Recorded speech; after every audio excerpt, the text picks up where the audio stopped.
Hi everyone, it's Naomi here, checking in from Marlow in Buckinghamshire. I've been asked by Vista to do a short video talking about my eyesight, the challenges that I came up against and what I did to overcome them, particularly this week being Eye Health Week. So I was diagnosed at 8 weeks old with a condition called achromatopsia, otherwise known as cone dystrophy. And it means the cones on my retina don't work, so I have no colour vision and I also struggle to filter light coming into my eye, so everything's always a little bit over bright and black and white. Also along with that I have a thing called nystagmus, so focusing on moving objects, being able to pick a spot and really focus on it is very difficult. And also photophobia, which is to do with, again, the light sensitivity.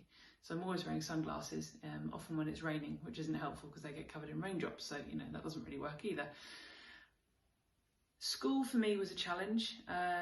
In fact, I didn't start my school, my education until the third term of my first year. I was the first statemented child in Harrow in Middlesex, and we couldn't get a learning assistant funded for the school.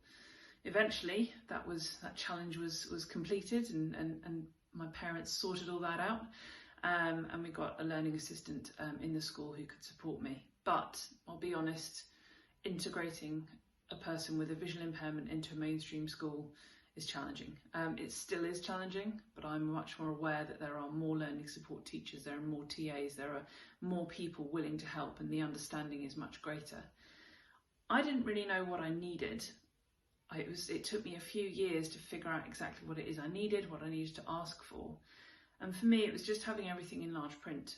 So obviously back then with technology, everything was enlarged onto A3. So my books were kind of huge instead of a lot smaller and everyone else working on A4. PE at school was a bit of a nightmare. They still made me try and play ball sports, so rounders and football and rugby and tennis. And when you can't judge moving objects and you can't see details and you struggle with bright light, you're never going to really succeed with those. I remember being asked to play rounders and being given a tennis racket and a football because I couldn't see the rounders ball and hit it with the rounders bat. So that kind of sticks in my memory of making me stand out from the crowd. Of course, what really confused a lot of students, a lot of my peers, was that I was very good at art. I learnt very early on to play to my strengths, to use no colour or big bold colours, or it didn't matter what colour things were, and go textured and sort of big and bold designs, because for me small detail wasn't going to work. But everybody else, all the other students, were going, well, you're meant to be blind, how come you're better at art than we are? So obviously that then led to an awful lot of nasty behaviour, quite a lot of bullying from other students who just didn't understand and didn't take the time. I've actually spoken to a couple of those girls from my secondary school since, just over Facebook messaging, as we do these days, and they have apologised for their behaviour towards me at school, and they've just said it was just easier to hang out with the cool kids and be nasty, but they're sorry for what they said at the time. So that's kind of makes me think, well, maybe there are more people that feel like that in the world than we know. More people that aren't brave enough to maybe say that when they're older. Left school, wanted to be some sort of artist, some sort of designer. My dad's an engineer. You used to make stuff together. Whenever I had a project at school, Dad and I would be in the shed or on the kitchen table making things and creating things. So making things, putting things together with my hands was, it was just something I really enjoyed. So I ended up doing a jewellery and silversmithing degree. It was quite a challenge, I have to say, but the staff and my fellow students were really supportive with my eyesight and with my difficulties, and they gave me a little bit more help, and also learnt little hints and tips that you can use from speaking to other metal workers who had visual impairments dotted around the country. I think one of them actually was in Worcester. So I really enjoyed it, but I also didn't quite know how I was going to make a career out of it, because obviously with my visual impairment I can't necessarily see the detail and notice any little faults or little problems that need to be fixed. So again, wasn't sure. I did enjoy the design process a little bit more, rather than the finishing pieces of jewellery or metalwork to a really high standard was I suppose my strength was the design. It was in my second year of uni that I got a phone call from Simon Goody, who was the then coach of the para rowing team, and he asked me to trial for the GB team because I'm tall, because I can't see very well, and because I'm a girl, and I fitted all the boxes for that, ticked all the boxes. So I tried out, and then the rest is history. I ended up with 10 years in the rowing team, 6 world gold medals, 6 world titles, a bronze in Beijing and a gold in London.